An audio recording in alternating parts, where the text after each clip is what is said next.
All right. So, Patricia, I invited this talk because I really regard you as just having a lot of direct experience and knowledge of these matters. I think the astral plane is something that we hear spoken a lot about, definitely comes up in evolutionary astrology, but it's not one of those topics that many understand, mostly because it's not as accessible and within our reach. So, I just want to start off with what is the astral plane? Wow, well, just start off with a bang.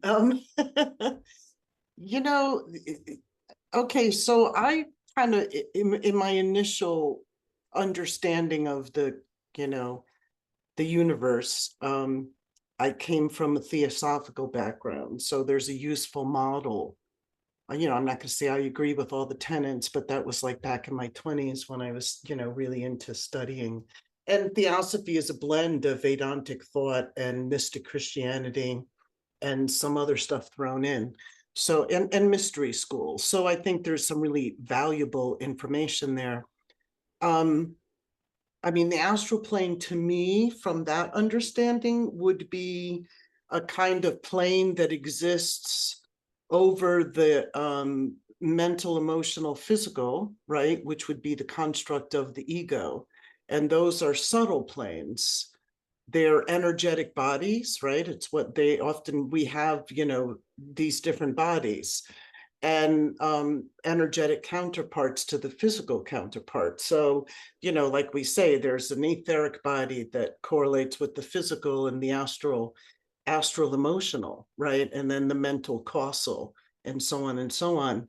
So when we think of astral plane, from that kind of understanding, it's a plane that is very close to the earth plane, and it kind of contains um, well, in regression work, we work with three afterlife planes. So there's the immediate earthbound plane, which kind of contains all of the soul fragments and emotional energy and thought forms, Hmm. right? And that would be what we would call the earthbound plane. And so that is part of the astral plane. And then there's an intermediary, what we would call intermediary bardo. And that would be a plane after the astral plane, which I guess from our perspective, we could still consider that astral plane, but it's an entry into the spiritual planes, higher planes. But most of the astral plane, and this is one thing I loved about theosophy, because it said that it's our job to clean up the thought forms and emotion forms that linger in the Hmm. astral plane. It's like, going on a picnic and leaving all your garbage there. And we all do it all the time, right? Supercharged thoughts and supercharged feelings, they take form in the astral. And so, about a place has a certain feeling or where tragedies have happened, there's an imprint on the astral plane there, right? Of especially mass traumas. There's an imprint on and you can feel it, or sensitive people can feel it. Even non-sensitive people will most likely act it out, right? Like you can go to a place and suddenly feel angry, right? And if you're aware, you might go, wait a minute, what is that? Or I'm feeling something that's not me, but somebody else would just act it out. And so we see these kinds of repetitions of collective traumas replaying in spaces that you could say geographically, but it also is just kind of free flowing in the astral plane. So then you'd say, and you speak about there being several planes, but just to highlight two, so we have the physical, that's like the practical dimension of time and space, the things that we're seeing. And then the astral would be, it might be occupying the same space, but does astral plane occupy space in the same way? It's just not seen, or does it not have Yes. the same kind of locality to it? Well, I think it has a locality, the lower earthbound plane, the lower astral, Mm. because there's different levels of astral. The lower astral, you could say, has a locality. But it's a combination to me, since we were talking before about Uranus's correlation with this, or Aquarius archetype. To me, it's a combination of Uranus, Neptune, Mm. right? and for various reasons that I could get into. So to me, human activity, again, the generation of emotion, Right. Got strong it. thought, will leave imprints, especially on the lower astral that's very close to the earth plane. Got it. So Now, you could say in the it's lower, local, but it definitely is things that have happened in that space have right, an echo there. right. Okay. Things like the lower astral plane, is that where we find like leprechauns and like those like fairy creatures, things like that, devas and things of that nature? I don't know if I would consider those lower astral. Uh, hmm. I mean, I know we make these correlations to them, but anything that's in the unseen worlds, we could say that's in the unseen world. Like you had said, it's omnipresent, it's everywhere. It's accessible to people with sensitivities or however you access those planes. And basically anything can happen in the astral planes, right? Which is why people do medicine journeys, and everybody has maybe some archetypal experience that might be similar, especially if they're guided by a plant, with a spirit, right? Like ayahuasca or something like that, that actually serves as their guide through those planes. But people that have psychotic snaps and have no guide or aren't trained in those planes, I mean, they are people that are flooded with, because they don't have a strong ego structure and that sense of I that filters that. And they, we could talk about dissociative identity disorder, etc., where people are just flooded with personalities and um, thoughts and feelings in different forms of psychosis. That is, in essence, somebody who is showing you what is going on in the astral plane, because they don't have a filter. So back to your question, I mean, to me, fairies and devas are actually of a higher order, Okay. right? They're Gaia's spirit. I mean, they are divine intelligence to me. Leprechauns, I don't know where I'm going to put those, but Yeah. when you talk about nature spirits, right? They have their own plane of existence, close and imbued in the earth plane, but they are to me a direct manifestation of divine Oh, that's intelligence. beautiful. Okay, cool. So let's bring it to the astrology. Saturn is the seemingly real, but probably the most not real of it all, physical, tangible, time-space experience. So that's anything that's defined and formed. And then we have Jeff Green taught that the astral plane corresponds to Uranus and Neptune. So will you unpack why that is so? Well, so Uranus, or Aquarius archetype is certainly associated with long-term memory, and long-term individuated memory. So long-term individuated memory is what? The memory of our past lives. So when you hear the New Age talk about the Akashic records, we could say that that's a very Uranian aspect, right? That's a very Uranian kind of that belongs in that archetype. The difficulty to me in the way that I've seen it in my own work, as well as it's backed up by the Vedas and other people who brought us these thoughts and not the New Age, um, is that Akashic record, for example, exists on every subtle body. So Oh, every subtle body has its own Akashic record, right? So the long-term memory of your etheric body mm, has has all the physical wounds and everything that you had in other lifetimes. It's in that kosha, it's in that shell. So mm, the etheric, the astral, the mental, the causal, the buddhic, right? These different planes of being, they all have their own what they call permanent atom mm, that retains memory. So there's actually a whole bunch of Akashic records, and we can look at it like when the soul incarnates, it picks up all the it clothes itself in these mm, different subtle bodies through your individuated Akashic record permanent atom. and basically picks up where it left off, right? So Uranus, or Aquarius, belonging to that long-term memory, you could say is the totality of, or let's just say it's the function of, it's a divine function that retains experience memory beyond the physical body Yeah. in the subtle form, And right? that would encompass, in this case, you're saying it's not just to the astral plane, it's the encompassing of the total individuated memory of the soul. Absolutely. Okay. And it's different bodies. This is why when Jeffrey talks about the difference between the evolving soul and the evolving ego, right? They are all evolving and they evolve Mm. at different rates and they are different planes. Right. That's actually a really good example tangibly for us to grasp, because I think what often might feel confusing, at least for me, when it comes to this, is it all feels very conceptual. Mm, Right. I mean, I can understand the idea of the mental body, right? The emotional body, but it's not as, it's almost speaking about it in terms of Saturn, but it's not Saturn. Like, body is Saturn as far as I'm aware of. I never thought of a body that isn't physical.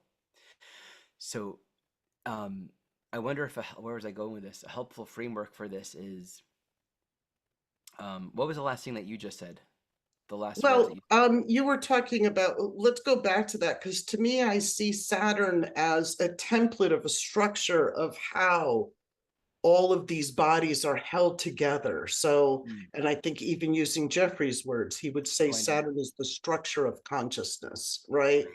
So when we think of Saturn, we think of that as an organizing principle, right? That then condenses, gives form to, gives housing to. Now, Right. yes, a Gives a body is part context. of that, right? You Right. know, but to me, the body, I don't know, body to me is very Aries Taurus, right? Taurus, the Venus archetype correlates very strongly to me with the etheric, with the subtle Oh, etheric body. interesting. Yeah, Is that it because it correlates, corresponds as well to feelings? And that's sensate, yeah. sensate, Wow. Interesting. right? Right, because I when you're mean, having a in its feeling, primal form, and its Taurian, in its Taurian rulership, it's sensate consciousness. right. I love that. Okay. So yeah, this thought is, you spoke about how there's soul development and ego development. And it just occurred to me, this is actually a tangible thing for us to grasp, right? Because we can think of our own spiritual evolution or psychological evolution or maturation as a spiritual being. But then there's very tangible ego development that occurs throughout our lifetime as well. And so, just the framework that you're bringing forward for me that feels helpful is every single of these bodies, we can track or kind of speak about it as having its own developmental process. Like, there's um, you speak about cleaning up the astral, so cleaning up the emotional imprints. That's going to reflect in patterns of emotional patterns that we're generating, and that Absolutely. can be matured as we grow as well. Absolutely, yeah. Yeah. Yeah. I Right. mean, So, the subtle bodies, are the energetic counterparts of what we see in 3 dimension. mm, So we can say the totality of our ego consciousness is physical body, etheric body, emotions, astral plane, mental causal plane, yeah, right? Those three subtle bodies condense into the physical body, right? That is the totality of ego consciousness, right? And then soul. So there's those 3 levels of consciousness: ego, soul, spirit. mm, Um, and each is evolving, and then each of those bodies are evolving as well. So you can, I mean, this is where we get into that idea of spiritual bypassing, that you can sit and have a mask of being a really spiritual person, but be churning with a lot of unfinished emotional business or whatever. That occasionally it's good, the mask is going to crack and it's going to come out. And that's not evolution, right? Evolution, and this is, an interesting point to make, because when we were talking about Saturn as the structure of consciousness, um, Saturn, let's talk Cancer Capricorn or Saturn Moon, right? As a pair of archetypes. if we think of how does the human psyche evolve? And we know that healing and evolution is kind of synonymous in this time, right? Because we have access to all of these great modalities and certain amount of consciousness that used to exist maybe only in the mystery schools, but we have it at our fingertips now. And so evolution of consciousness has a lot to do with the reunification and purification of those subtle bodies. So if you think of Saturn, Moon, or Capricorn, Cancer, one of the interesting things is, as Jeffrey always says, it's observation and correlation. You see it happen when somebody is under stress and they're experiencing some kind of trauma, they regress, Right. right? And this is a known psychological fact that the psyche will regress to an earlier undeveloped state, which is when people start to say, you're acting childish. Right. Doesn't that sound like Cancer Capricorn to you? Absolutely. Yeah. Yeah. Right? Yeah. Saturn, the structure of consciousness, regresses into the lunar terrain, right? Into the lunar unhealed emotional patterns. So it's a natural movement of the psyche that happens when the cracks show, right? Otherwise, this is what we always talk about, this we have this consistent image of oneself, the projection of the moon, but what's really underneath shows when we're under pressure, or when we probe it, or when we explore it, or when we, there's many different ways to access that subconscious material, or get beyond the defenses of the ego. This seems like a simple question, but I've been recently thinking about this and actually kind of almost like wanting to think about this again for the first time, even though this has been a concept in my mind for many, many years. What is emotion? And Well, and the second part of the question, just to help clarify why I'm asking the question, is we know of course the emotion in general is the moon, and by association the Trinity, Moon, Neptune, Pluto, as the emotional body itself. But you also speak about our emotions leaving the, for example, Jeff Green taught with Uranus that roughly 80% of our impressions are linked to subconscious memories of the past. So we meet someone and we're going to have a reaction. It's not because of anything tangible occurring right now. It's something in the field of our memory that we are recalling. And that's like what you're saying. We can go somewhere where there's an astral imprinting even, and have a certain feel of something because we're in that environment. So energy remains and things are there. But all of this is like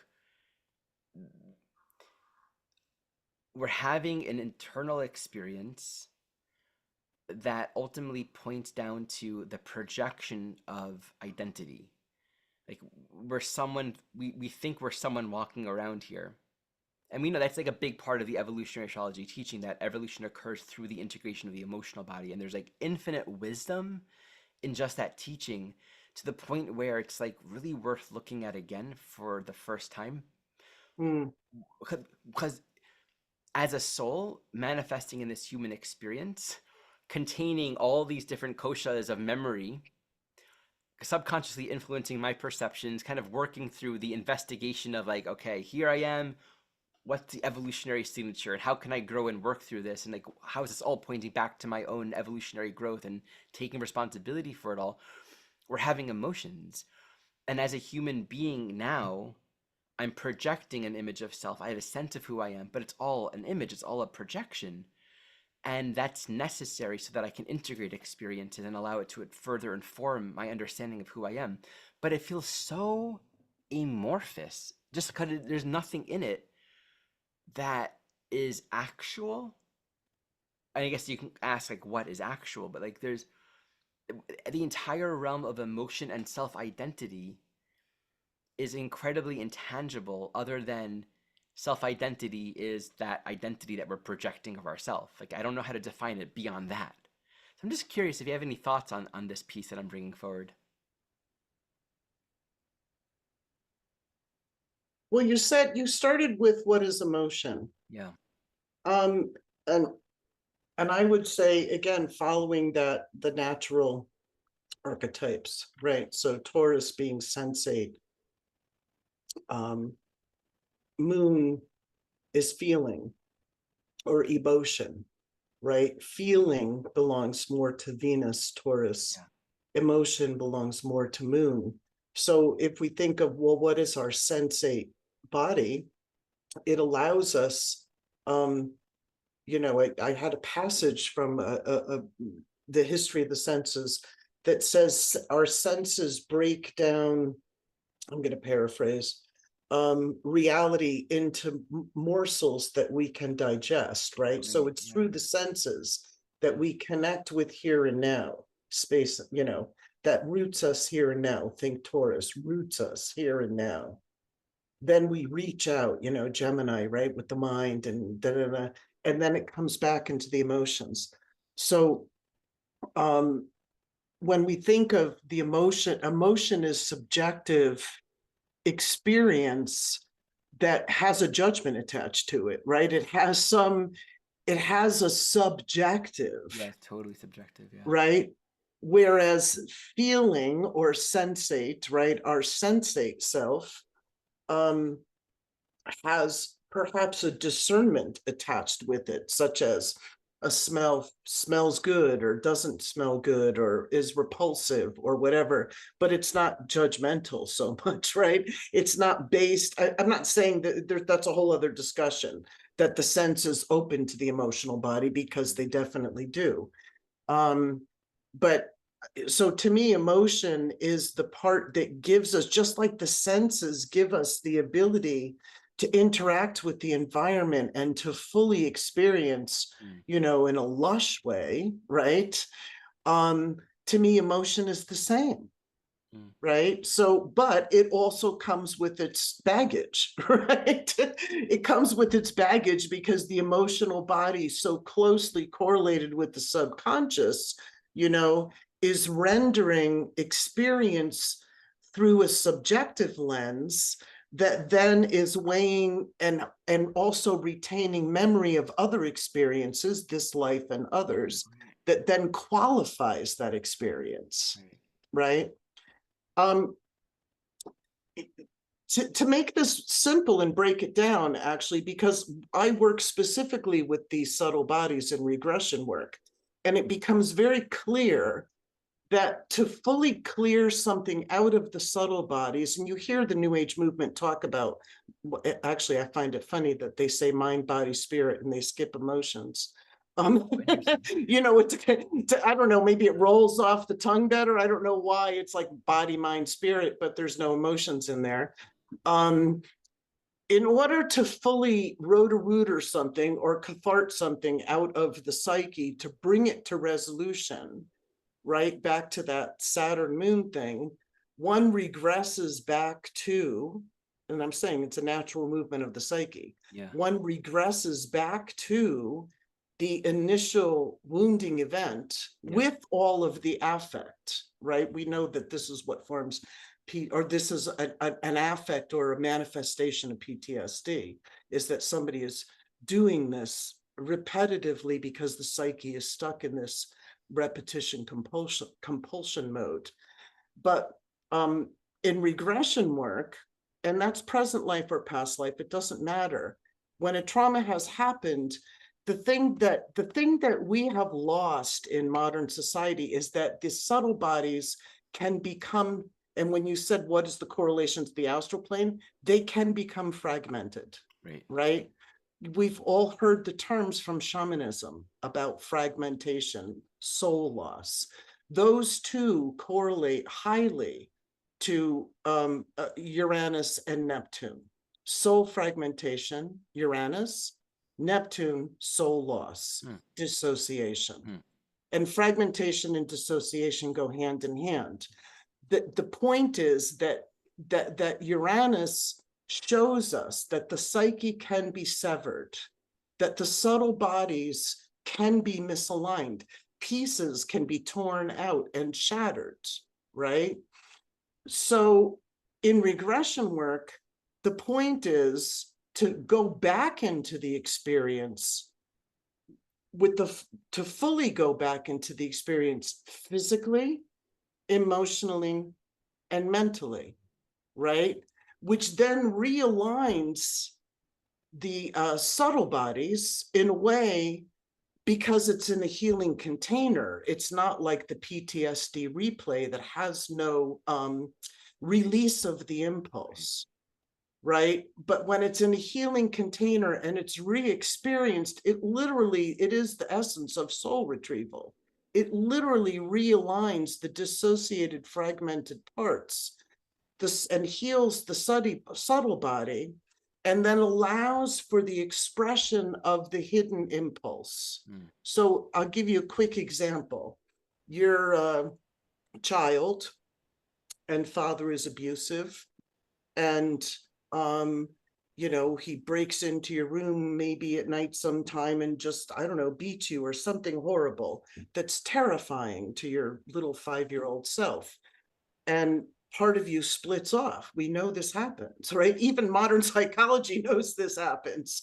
Part of you splits off. That part doesn't come back. That is part of the subtle body splitting. This is what I'm talking about. Right. What happens in these moments and when PTSD forms is exactly when the body and the etheric body will experience the trauma. Father beats you.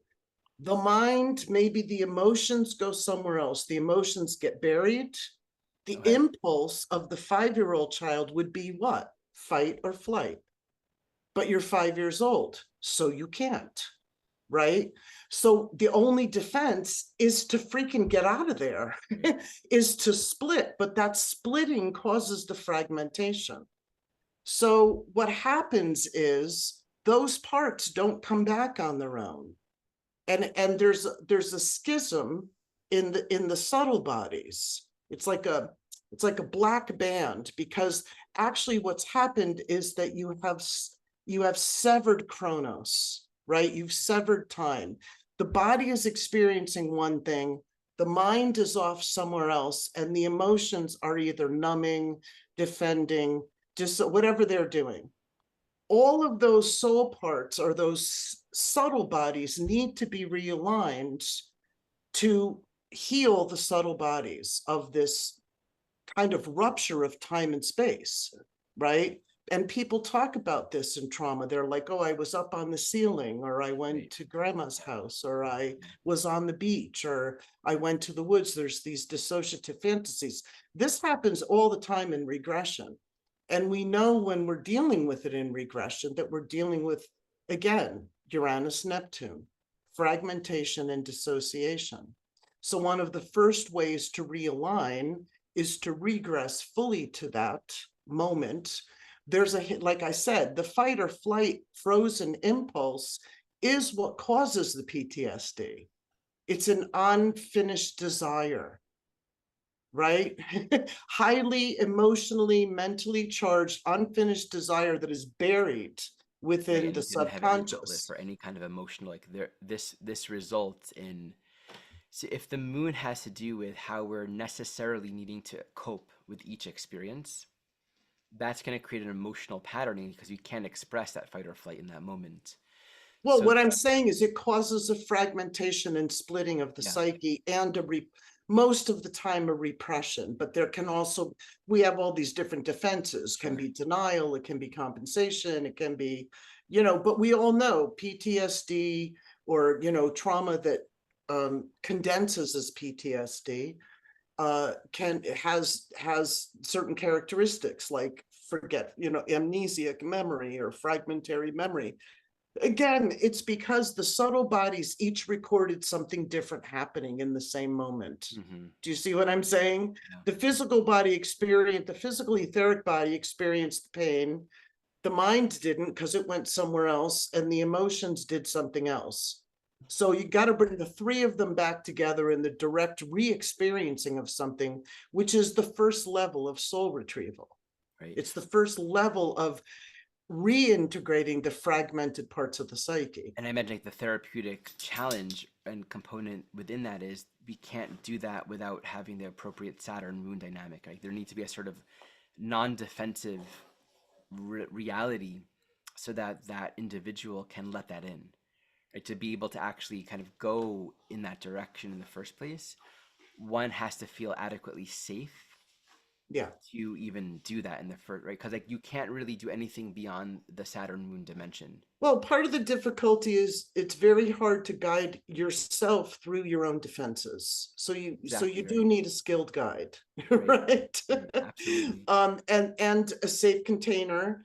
And I mean, in my experience, I've been doing that specifically particular work, present and past life regression, for specifically healing this kind of fragmentation and dissociation we're talking about.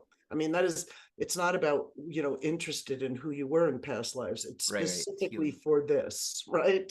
Yeah. And I get all kinds of people.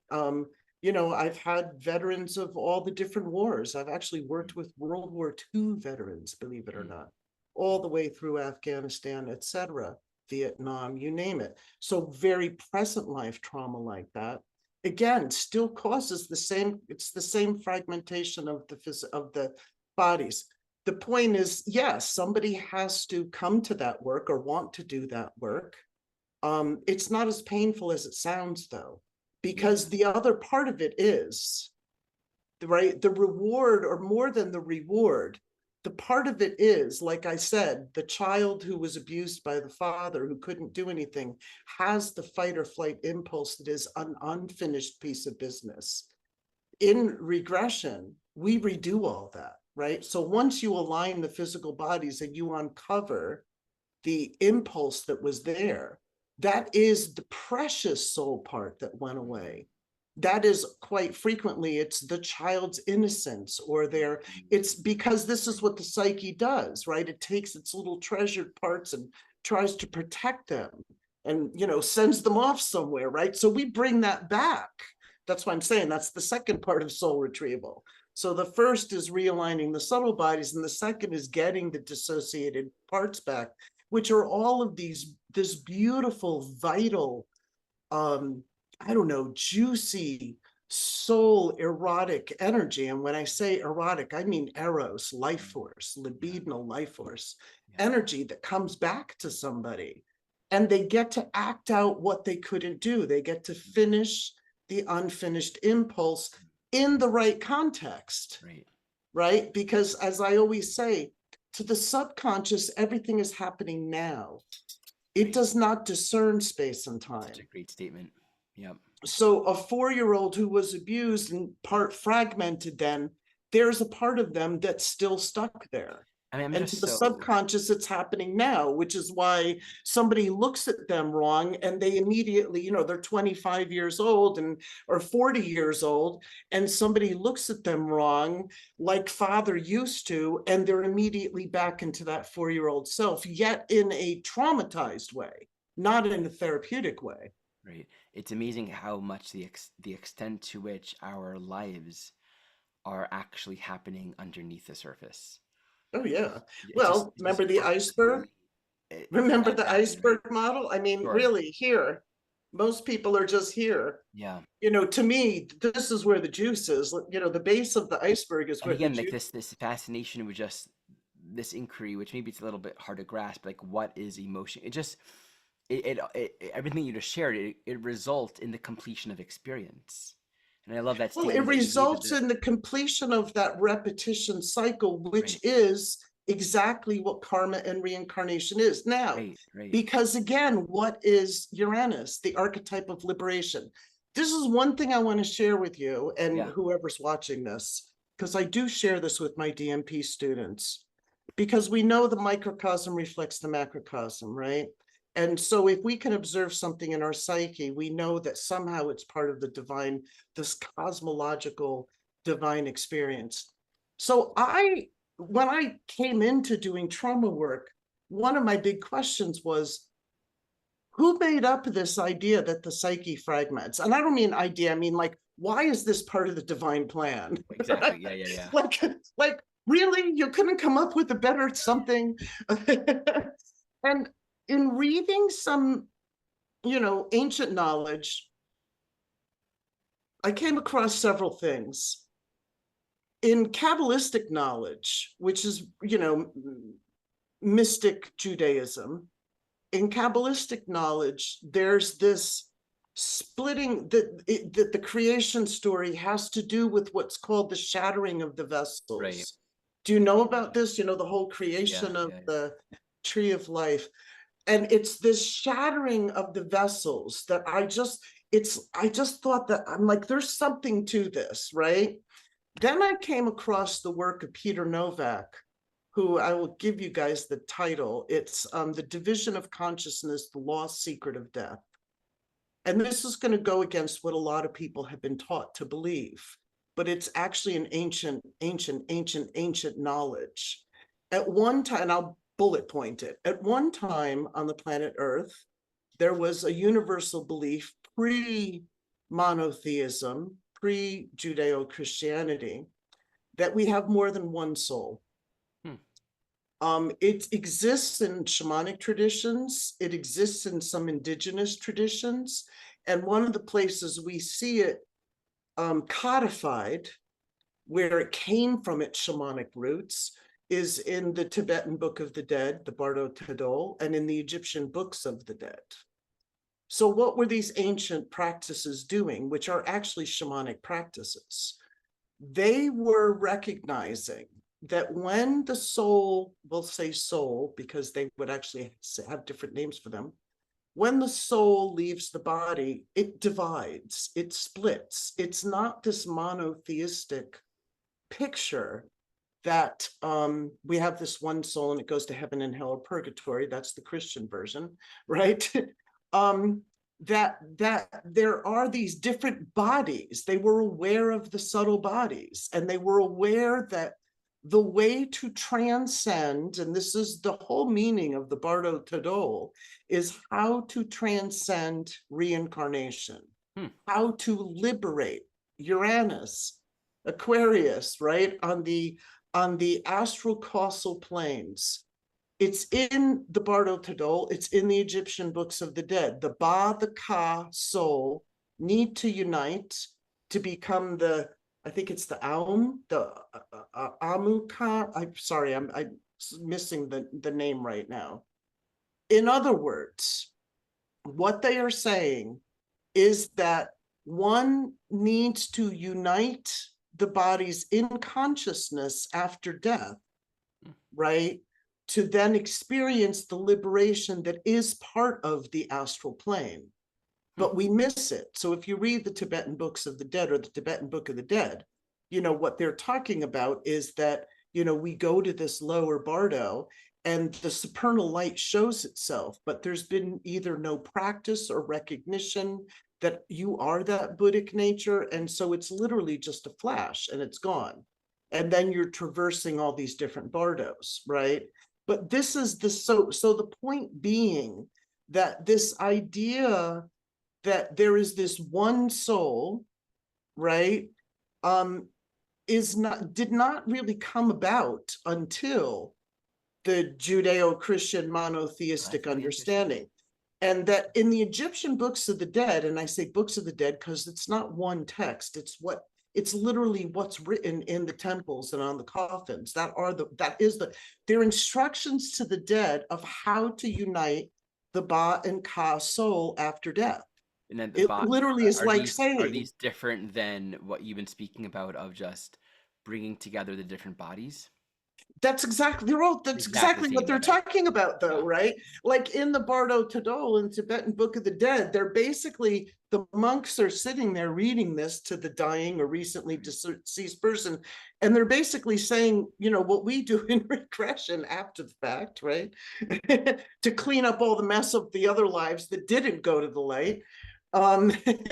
They're basically saying, don't look back, don't worry about your wife, don't worry about your kids, don't think about your dog, they're doing that. They're basically saying, these are your instructions, resolve it now, get it over with, go to the supernal light, recognize that that's your Buddha nature, right? As well as, asking the deities for their mercy to receive that person. I got a question for you. Okay. I'm personally very fascinated by the yugas. And the general cosmology that Sri Yukteswar definitely wrote about, of being a part of this, was it 24,000 year cycle, where there's an arc of consciousness that's kind of going up. 26, yeah, 26, yeah. yeah. Half of it is going up, half of it's going down, and that according to most accounts we're definitely going up right now, so we're on the up arc. But I'm just very sort of fascinated about this relative to the trauma cycles and the patterns throughout the past several thousand years of history, and those that are kind of, what do you know and what can you speak about when it comes to souls from the most recent yuga, the golden age, which would be maybe 15,000 years ago ish, more or less. Is there some sort of, when consciousness here is at that point, which according to Yukteswar, that would be when our sun and the other sun are like right next to each other as a part of a binary star system. It doesn't mean doesn't mean that there's liberation, like everyone there is liberated, or can the cycle still continue? If you hear the question I'm asking. No. Okay. No, I mean, I would say that I think that the yuga cycles, it all depends on which teaching you follow, because that that's controversial about where we are, so on and so Sure, forth. sure. But Um, it's not argued that you go back in history, all the pyramids, the structures, further back you go, oh yeah, I know. obviously we were more No, but advanced. that's what I'm saying. I think we're in a de-evolutionary cycle, but Okay, I know well, they say that that that aside, Treta, what we're here's the question turning I'm into asking. the, I'll clarify is it it better for you. is it Treta Yuga? Is that the one that we're supposedly turning up No, into? we would still be in Dwapara, which is like the one Okay, after the lowest. okay, But here's yeah. the question. I'll clarify it better. Um, I think about, for example, you do past life regression work and you combine that with evolutionary astrology. I give a lot of readings. You can see the core karmic soul dynamics in the chart. A lot of clients that I work with, they've had regressions or they have memories, whatever. And everything that I ever hear about more or less makes sense because history has been pretty difficult for quite a while. But At least the what I last five what I'm thousand years. right. And what I'm curious about is, in our soul evolution here on in this earth human experience, and I'm not saying like I need an answer, but there's just like a curiosity that I just want to hear what you have to say about it. Things I think about. Coming back from the time on this planet when we were at a golden age, Mm. souls that were around then, um, are some of those souls then continuing on to then have been a part of this earth experience in later ages, during the medieval ages when everything sucked, but then Yeah, I think because they so. I missed the think that liberation during that last golden age and they are I still don't know part if of the it was cycle. I don't know. I mean, I can't say with any certainty, but I can speculate with you. So Yes. let's just give it that qualification. I would say that, I understand evolution as a process of involution and evolution, right? And so, I've used before uh, an analogy of which I believe was one of the mystic teachings of Christ, when the prodigal son, right? The parable of the prodigal son, as an illustration of that, where the prodigal son was in the father's house and had everything that he wanted, and it was all great and loving, and and then he went out into the world and squandered everything, Right. right? And blah blah blah, and went out and drank and slept with women and spent all his father's money and did whatever that, and one son stayed home. And then the prodigal son comes home and the father welcomes him back completely. Um, and then, there's the whole thing. The other son is pissed off, like, why would you do that? Blah, blah.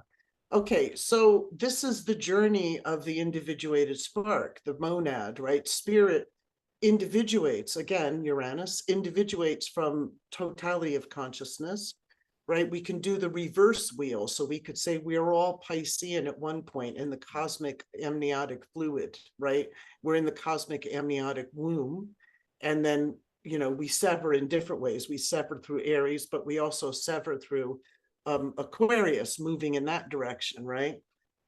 And so that severing then that happens is part of the divine plan, but it's the involution, it's the turning away from the divine.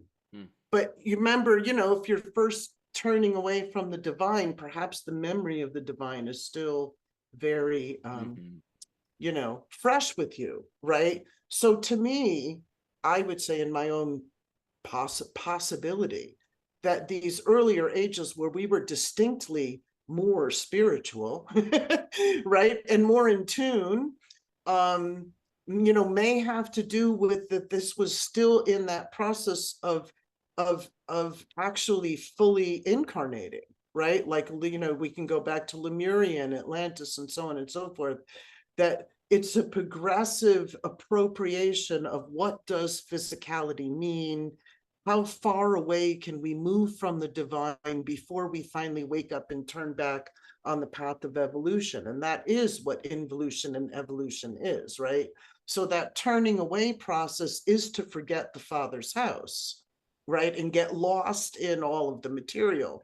It really I brings think up that that's I think that's a highly progressive thing. It's not a sudden, right? So these earlier civilizations could be something like that. We were still involuted, right? I hear that, And right? then there's this getting lost in the miasma that's here and forgetting, right? Until, and they talk about this in theosophy, until this lifetime where somebody kind of goes, after these long cycles of incarnation, goes, wait a minute, there must be more than this. Right. And in that moment turns the wheel, and instead of moving away from the divine, starts the process of evolution. And it becomes progressively more conscious as one goes on one's spiritual healing path Mm-hmm. through a series of lifetimes where one is evolving back to the divine. Yeah, I mean, it just brings up that same question you brought up before, which is why does all this happen, right? Why even that turning away process? Well, Whenever I for the contemplate, divine to experience itself. I yeah, I mean, mean, to me, that's that conceptual though for sits me, well right? with me, you When know? there's like the philosophical conceptual answer, right? But when I actually ask myself this question, I don't have an answer because nothing, like the only thing that I'm directed towards is right now, am I gonna like basically what am I gonna do right now? It's like I do I have a choice in the matter? Do I want to resist or cooperate with the evolutionary potential of my life? Mm. That's where I go. It's like, do you want happiness? Like, okay, I'm not gonna answer that question. Like that's kind of where I'm taken. There's so much, it's rare for me to have these talks because I usually just kind of regard the things that I don't understand with sort of peaceful, like I'll know it when it's time to know it. So I appreciate these chats and these conversations, and Well, I do really respect your experience and your knowledge and just having dived deeply into these realms. um, I want everyone to know Patricia Walsh will be speaking at the upcoming EA conference. And will you give us a brief minute or two synopsis of what is the topic that you're going to be teaching on? well, I am going to be talking about the dynamics because, when we do evolutionary astrology readings, we go very deep, as you know, we can. Um, and so what I'm going to be laying out are some of these dynamics of what are you actually dealing with when you uncover these sorts of things in the human psyche, and how is the human psyche structured Mm, as it relates to trauma and evolution and karma and all of those things. So my topic would be more like a whirlwind tour through the human psyche and how best to serve it, or how, understanding the terrain gives one the ability to serve it better, mm. with the tool of evolutionary astrology. I have one more question for you, Patricia. I want to hear what your thoughts are on this. The idea of spiritual bypassing didn't exist until recently, and maybe for much of spiritual history, quote unquote, bypassing was happening, but there wasn't a social framework for even understanding that reality. And now we understand this. We understand how we can dissociate and kind of ignore other realms and kind of go into more of the spiritual dimension, but not deal with our own issues. And so we have a new framework, a whole vocabulary and a psychological vocabulary to explain and understand these things, and then people like yourself are kind of taking the ancient teachings and actually be able to bring it and kind of reframe it within the context of what we know now. I want to hear open-ended, in 100 years, what do you imagine we'll be thinking of and seeing that we just currently haven't allowed or realized within our existing framework of reality when it comes to these matters? You can be very creative in your answer. Well, we'd be in Pluto tap Cancer Leo around then again, wouldn't we? Will we? Maybe. A Maybe. 100 years. I'm just trying to imagine um, what the second turn of Pluto Leo Cancer might look like, Right. right? What we know of it now and what it might look like then. I, gosh, I couldn't even, what do you imagine? It's so hard to think about what, because Pluto I and have Taurus on certain, the south node. Okay, me answering this question. Um, I mean, 100 years in the huge cycle is not really a lot, but in human it's a evolution and lot with right now the, for us though, it's because a lot right now for us. yeah, Yeah, right. I I think mean, 100 years for now is us, very it's a different than lot. 100 years then. Here's my answer. I think obviously it's beyond what we can imagine in the same way that we couldn't have imagined the things that we're thinking of now. But when I just kind of feel into what's remaining in our human evolution, it's definitely a more holistic and embodied unity of psyche and earth, psyche and nature. And I think maybe there's going to be more of a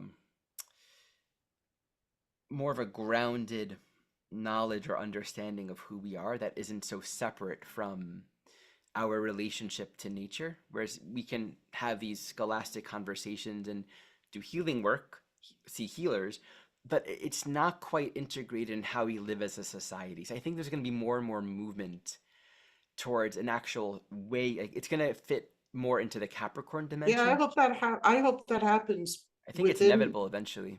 Well, I would say we're moving towards that. I just hope it happens sooner than 100 years. But Well, since to I threw the me, number out, I just so look you at that know, as like that's a real potentiality with Pluto and Aquarius and into Pisces, right? mhm, I mean, yeah, to me, it's a real potentiality for us to really make that. And again, we were talking about Uranus. Thought creates reality, right? That was a new age thought from the yeah, 70s, right? Seth is the one that brought that, Jane Roberts and Seth mm, brought that into I didn't the know that. new age, or the foundations of the new age back then. And I think the real tangible experience of that is a potential Pluto Aquarian experience, Mm, right? yeah, So once we get into that magical place of synchronicity, right, where we know it, but we're talking about, let's imagine that some consensus people get that, right. right? When it becomes more and more reality, then imagine where that goes, Well, right? just so you know, this random 100-year date that I threw out there actually has Pluto exactly conjunct the South Node at 27 and 26 degrees Taurus. Oh, it's Taurus then, Yeah, right? yeah, Okay. yeah. See? Oh, interesting. Okay. Yeah, so that makes sense, right? So 100 years from now, it might be about a Pluto will be exactly reunification. where Uranus is right now, actually. Oh, Yeah, yeah. we're on. Who knows? Nothing's random. Patricia, Oh, thank you again, for. speaking of Uranus, There you go. Exactly, exactly. thought creates reality. Let's check back in then. Thank you for taking this time to share your knowledge and reflections on these matters of the astral plane, working with these different bodies and understanding these mechanics. For everyone watching, once again, and not for those who aren't watching, because you don't hear me, Because you won't be the watching. Evolutionary Astrology Conference is this October, and Patricia will be one of 15 lecturers. You can learn more and sign up for that in the description below. Thank you all for watching.